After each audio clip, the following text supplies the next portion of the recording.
vamos a grabar. Entonces, todo lo que digan será usado en su contra desde este momento. Así que tengan cuidado con lo que dicen. Bueno, la sesión anterior estábamos hablando, bueno, tratando de unificar un poquito lo que habían investigado y lo que me estaban contando sobre las, y hablábamos sobre los servidores que los podíamos catalogar como, o ver más bien desde el punto de vista del servidor como hardware, que son equipos pues prácticamente como una computadora, solo que quién sabe qué tiene ahorita aquí el Zoom que me dice que me come muchos recursos. Bueno, decía que son como computadoras, pero con componentes todavía más potentes o más adecuados más bien al uso prolongado, ¿no? Se supone que un servidor físico debe de estar todo el día, todas las horas trabajando. Entonces, no sé si alguien ha podido destapar algún servidor. Igual y luego, por lo menos aquí voy a poner las imágenes. Hubiera hecho eso, se me olvidó ponerlo. Habrá visto que por dentro, pues prácticamente son las mismas piezas, pero son más robustas, más grandes, más toscas. Porque pues si bien en una computadora cuando está trabajando constantemente se calienta, imagínense una computadora como esta que está trabajando todos los días a todas horas, ¿no? Entonces necesita estar pues bastante bien protegida de pues calentamientos, sus ventiladores todavía hasta más potentes, piezas de mejor calidad. Esto hace que estos aparatos pues cuesten todavía mucho más caros, ¿no? En lo físico. Y pues los vas a ver normalmente como servidores grandes, ¿no? Como computadoras grandes, cajones grandes, robustos. Eso no significa que no puedas utilizar una computadora como un servidor. De hecho, aquí con nosotros en GoToTrack tenemos puestas algunas Raspberries como servidores de pruebas. Antes de meter algún problema ahí en el servidor verdadero, lo metemos en la Raspberry y si truena, pues ya no lo mandamos al servidor de producción, sino revisamos ahí, ¿no? Y pues también está por parte del software, el servidor como la parte física que es la que realiza, perdón, la parte de software que realiza el trabajo, ¿no?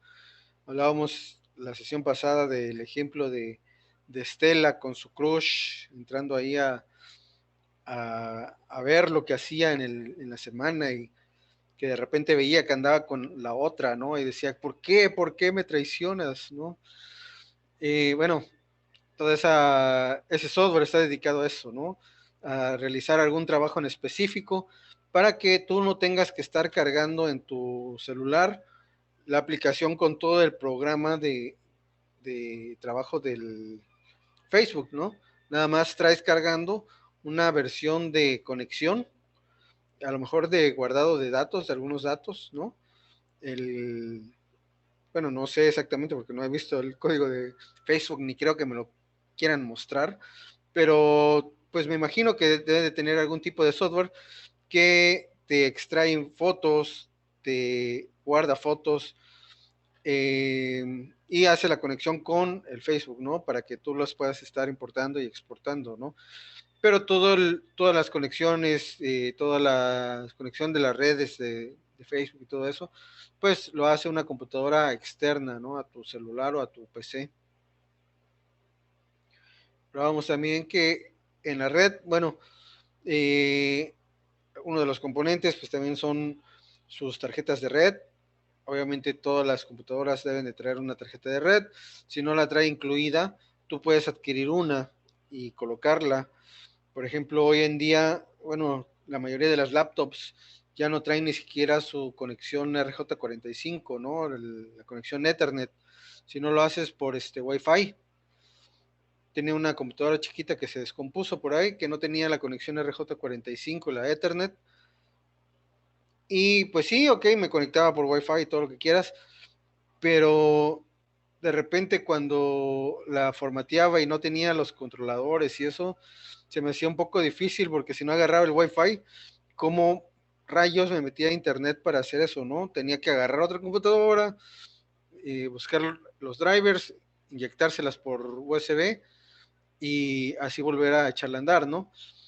Sin embargo, pues las que sí tienen su cable de conexión, pues nada más le enchufas y solita toma los plugins, ¿no? De la tarjeta de red o los configuras, ¿no? También dependiendo del tipo de tarjeta y de tu sistema operativo, que también, bueno, ustedes sabrán, todas las computadoras necesitan un sistema operativo para trabajar de manera local. De hecho, el semestre pasado estuvimos haciendo ejercicios, ¿no? De cómo usar el Ubuntu, por ejemplo, en nuestra computadora, cómo entrar con Windows y todo eso. Bueno, ustedes saben que el sistema operativo, pues es ese software, el software de softwares que controla toda tu computadora, ¿no? Para que tú puedas instalar software sobre ese software, ¿no? Pero también cuando tú ya estás en una red, necesitas un sistema operativo de red. Hoy en día, los sistemas operativos de Linux, de Windows, de Apple, pues ya traen consigo sistema operativo de red cargado también, ¿no? Para que puedas configurar. Bueno, algunas distribuciones de Linux sí traen reducido su sistema operativo de red, algunas ni siquiera traen para hacer red local, ¿no?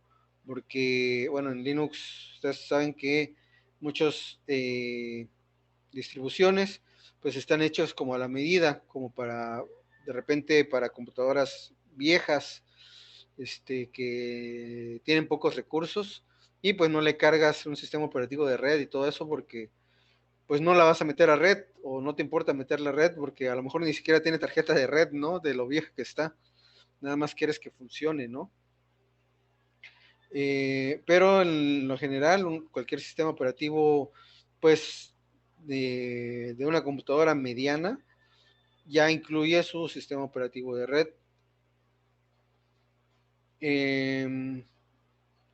Dice que un sistema operativo de red tiene algunas características que lo catalogan.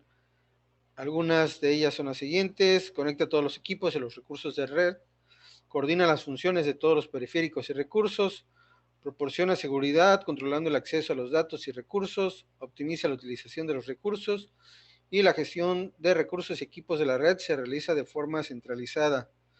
Creo que ustedes están viendo por ahí algo de sistemas operativos, ¿no? Tienen alguna materia así, ¿no? De sistemas operativos. ¿O no, Liz? Creo que sí, ¿no? Lo llevamos el semestre pasado, ahorita estamos viendo los servidores. Ah, ok, bueno, en los servidores, pues también tienen que cargar un sistema operativo de red, ¿no? Se llama Eh, sistemas operativos en red la materia. Perfecto. Bueno, Ajá. ahí no sé si ya les han hablado sobre esto, de sus sistemas operativos, precisamente de red, ¿no? Sí, Eh, ¿No han visto de Linux y de Windows o nada más de Windows? pero Windows, Windows. el Ay, ahí futuro. son Ya no dio felices, ¿verdad? tiempo. Sí, porque dijo el profe que el Linux no sirve, que es cochinada. Entonces nos íbamos Sí. a concentrar en puro Windows. Ya, tío, por favor, ya. Por eso ama a ese profesor seguramente. Bueno, ustedes sabrán, o si no lo saben, lo van a averiguar a las malas y van a estar llorando y van a decir, ¿por qué, profe? ¿Por qué no le hice caso y no le instalé Linux a una máquina? Ustedes sabrán que la mayoría de los servidores utilizan Linux, ¿sí?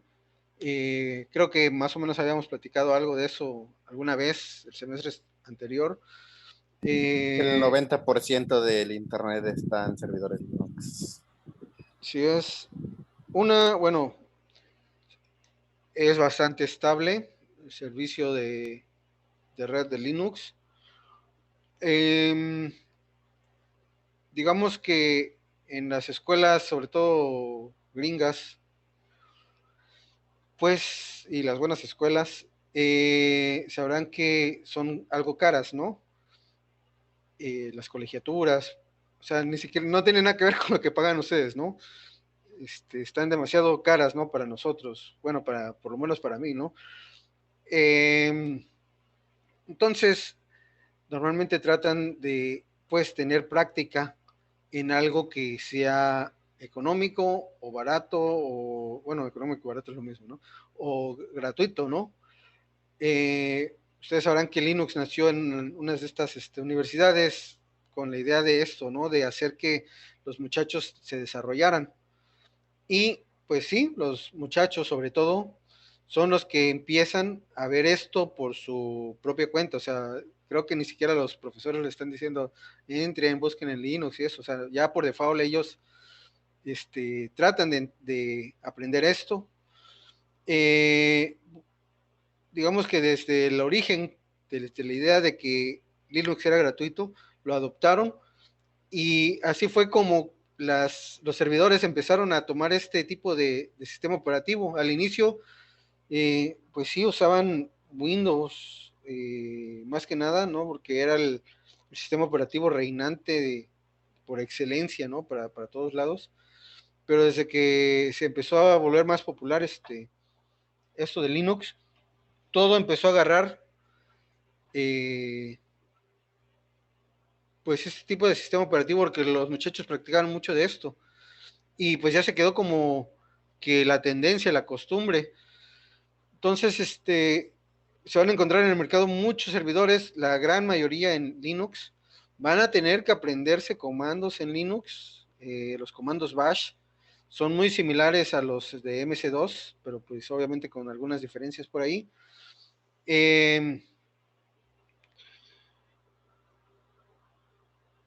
Se van a encontrar quizás de repente cuando estén en el trabajo, si están en ese tipo de áreas de servidores y eso, que les digan, oye, ¿sabes qué? Ahí hay una máquina vieja, cárgatela con un servidor Linux, para agarrarla de servidor de pruebas o para agarrarla para servidor de correos o servidor de algo sencillo, ¿no? Cárgale Linux, ¿no? Cárgale el que tú quieras, el que tú uses, el que estés más acostumbrados.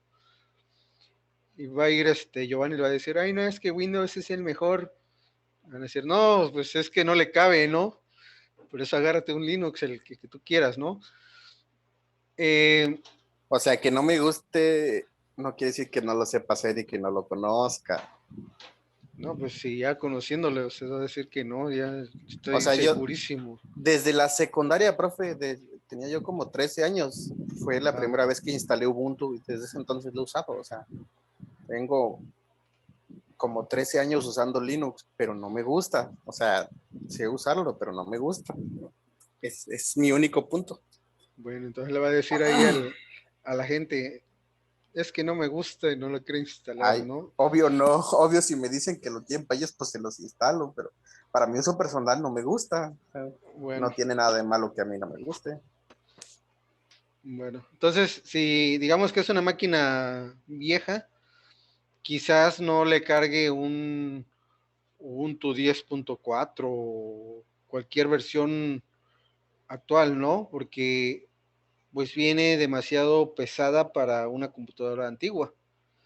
Entonces, lo más probable es que busque una versión de alguna distribución de Linux antigua, ¿no?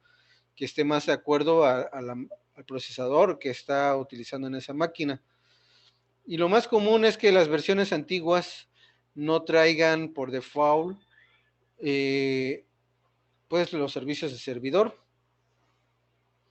Entonces es posible que tenga que cargarlos de manera individual, ¿no? Entonces ahí pues, bueno, de hecho les iba a dejar por ahí una tarea, pero bueno, igual y sí. Investiguen por ahí para qué sirve el software de Samba en Linux.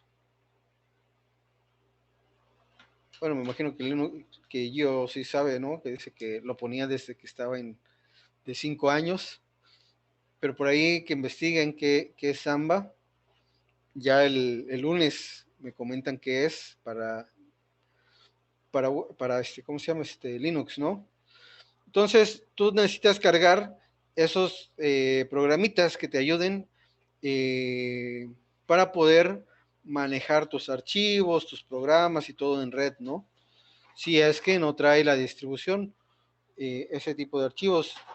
Normalmente no le pones a una computadora vieja, no le pones algún Windows, ¿no? Porque incluso hasta el Windows más viejo luego como que no jala bien en las computadoras viejas, ¿no? Pero bueno, también lo puedes intentar, ¿no? El 7 jala chido. Sí, pero bueno, hay veces que necesitas en máquinas que ni siquiera jala Windows 7, ¿no? A esas ya hay que tirarlas, profe. ¿No? Pues le pones Linux y vuelve a arrancar. Si sirven, vuelven a arrancar y las puedes utilizar para algo, ¿no?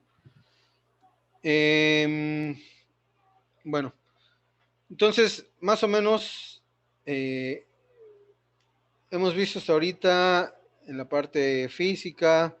De hecho, a ver, les voy a regresar algunas diapositivas para que hagamos como un pequeño recuento, ¿no? De cómo estaba conformada la red, sus componentes más básicos, ¿sí? Switch, el router, el modem, el cliente, el servidor, ¿sí? Vimos algunos componentes, algunas características, todo esto lo voy a subir por allá. De hecho está subido, pero lo voy a meter la parte más actualizada.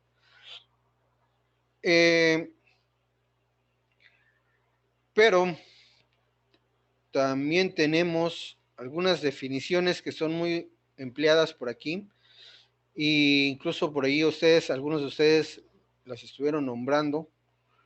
Vamos a hacer algunas referencias de esto. Por ejemplo, dice la velocidad de transmisión de datos, dice mide el tiempo que tarda un host o un servidor en poner en la línea de transmisión, el paquete de datos a enviar. El tiempo de transmisión se mide desde el instante en que se pone el primer bit de la línea hasta el último bit del paquete de transmitir, ¿no? Pues como dice ahí, es la velocidad en que llega un paquete de información. Por ahí yo escuchaba en varias presentaciones, casi todas, que hablaban del ancho de banda. Dice el ancho de banda se mide como la cantidad de datos que se pueden transferir entre dos puntos de una red en un tiempo específico. Normalmente el ancho de banda se mide en bits por segundos o BPS y se expresa como una tasa de bits. Es en una definición. El ancho de banda también, cuando hablamos digamos, en un sistema de transmisión en general, lo podemos considerar como, digamos, o lo podemos visualizar como si fuera una especie como de carretera. Déjenme dibujar aquí sobre la hoja esta. La podemos visualizar como los carriles de una carretera, ¿no? La cantidad de datos que puede pasar a través de ella va a estar determinada por los carriles de esa carretera. Digamos, haciendo la analogía, esta carretera tiene un ancho de 1, 2, 3, 4 carriles. Es decir, puede ir pasando 4 carros simultáneamente por esta carretera, ¿no? Digamos que en un solo tiempo puedo llegar a recibir hasta 4 carros, pero digamos que hay carreteras que son menores, que podrían tener, por ejemplo, solo la posibilidad de viajar hasta 2 carros en una sola ida, ¿no? Digamos que por vez nada más podría estar circulando 2 carros aquí. Ven que luego les dicen, no, que Megacable tiene mayor ancho de banda que Telmex y Total Play tiene mayor ancho de banda que Megacable, ¿no? Bueno, se refiere a esto, ¿no? Que puede pasar más datos por segundo o más datos a la vez a través de su medio físico de transmisión, ¿sí? Ahorita lo vamos a ver un poquito más a detalle. Hay otra definición como la velocidad de subida y la velocidad de bajada. quizás ustedes cuando les fueron a contratar el internet, les hablaron de esto. No sé, Marco, usted, ¿qué le dijeron o qué conoce como velocidad de subida y bajada? Bueno, la definición como tal no la sé, pero pues Eso es lo que conocen. yo tengo entendido que la velocidad de subida es la velocidad a la que tú mandas algo a, no sé, una señal, un archivo, y tú mandas información a algo y la de bajada es la que te mandan a ti. No sé si me explico. Sí, digamos que es ahí va, ¿no? De hecho, no sé si ustedes han escuchado, ¿no? Por ahí que les dicen, tenemos una velocidad de subida, no sé, de 20 megabits por segundo y una velocidad de bajada de hasta 10 megabits por segundo, ¿no? Y dices, ay, ¿por qué tan poquito, no? ¿Por qué menos si yo contraté de 20 megas? Dice, no, pues es que Oiga, sí, profe, ¿pero qué es ¿sí? lo que te cobran, la subida o la bajada? Pues lo que se supone que lo que te rentan o lo que te deberían de cobrar es la simetría, ¿no? La subida y la bajada. Pero obviamente en cuestiones de marketing van a poner la cantidad más grande, ¿no? Puede ser que tengas una velocidad de subida de 20 megabits por segundo, por ejemplo, y una velocidad de bajada de 10 en un paquete, ¿no? Y en otro paquete tienes la velocidad de subida de 20 y la velocidad de bajada de 4. Digamos que la primera es megacable y la segunda Al revés, ¿no, profe? audio. La de subida es la más lenta siempre. Siempre le meten más a la de bajada, excepto en Axtel. En Axtel sí ofrecen paquetes simétricos, que lo mismo de subida es lo mismo de bajada, pero son mucho más caros. Normalmente, por ejemplo, es una décima parte. Si yo contrato 10 megas de bajada, me dan 1 mega de subida. Sí, de hecho sí, como dices. La subida, bueno, son tus archivos, ¿no? Que mandas. Lo que ponen en la publicidad es la de bajada, ¿no? Pero te dicen, tengo 20 megas de bajada, o más bien te dicen, tienes en el paquete 20 megas, pero no te dicen la de subida, porque a lo mejor la de subida, por ejemplo, Megacable que tenga, por decir un número, porque ni siquiera he revisado cuánto tiene, tenga 10 y Mega otro tiene 4, ¿no? Entonces el que tiene 4 no te va a decir, ay, yo tengo 4, te va a exponer nada más la de bajada, ¿no? La que tiene más grande. Ya será cuestión tuya investigar cuál es la simetría que tiene, ¿no? Si te conviene el precio por subida y bajada. ¿Y cómo conocemos la subida y bajada? Pues tienes que preguntarle a tu proveedor. O sea, ellos me lo O, proporcionan. o Ajá. en speedtest.net, ahí te Bueno, salen las dos. cuando ya lo tienes, ¿no? Ajá. Pero, por ejemplo, si apenas vas a contratar, pues no puedes hacer el test, ¿no? A menos que te conectes a una red de ellos, ¿no? Sí. Ya si lo que contratas no corresponde a lo que se supone que tienes, ya cuando le haces el test, pues ya los puedes llegar hasta demandar, ¿no? Porque me dijeron que había, por ejemplo, 10 megas de subida y resulta que nada más tengo 4, ¿no? Entonces o me lo arreglas o me devuelves mi dinero porque no es lo que yo contraté, ¿no? Ajá. Bueno. Por ahí también escuchaba algunos que hablaban sobre la latencia. La latencia, bueno, en sí son los retardos que tiene la información en recorrer todo el sistema, ¿no?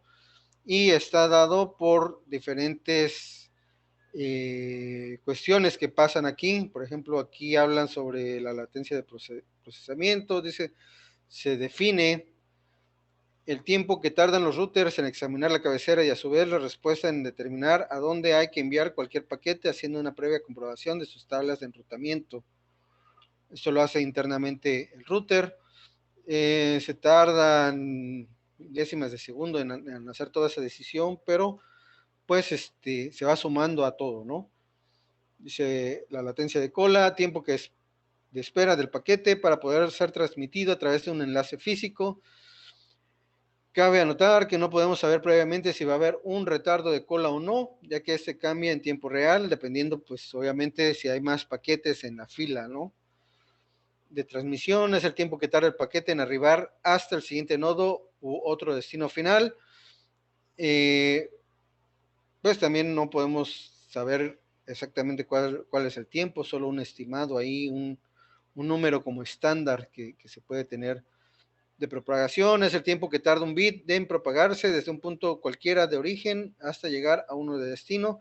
Su velocidad depende del medio físico por el que se transporte, siempre es menor o igual a la velocidad de la luz. ¿Por qué? Porque nada viaja más rápido que la luz. De hecho, por ahí mencionaban que decían es que el Total Play es más rápido que Megacable y eso. Bueno, sí es cierto. ¿Por qué? Porque Total Play creo que viaja la gran mayoría por fibra óptica, aunque hay zonas donde tienen conexión vía cableado de cobre. ¿Por qué? Porque recuerden que el Total Play se soporta de Telmex todavía, ¿no? Y Telmex todavía tiene zonas con cable de cobre. Así que en realidad pues no va a llegar a la velocidad de la luz, la transmisión, pero pues sí va a tener una velocidad mucho más grande. Quizás en algún circuito donde todo sea fibra óptica, puede hacer que alcances velocidades casi cercanas a la de la luz, ¿no? Creo que está el Total Play está con la infraestructura de CFE de fibra y Telmex maneja un sistema como híbrido. Porque ve que antes, no sé si contrataba uno 10 y le llegaban 8 y se quejaba, le decían, no, es que es por la distancia a la central, por eso no le podemos dar más de 8.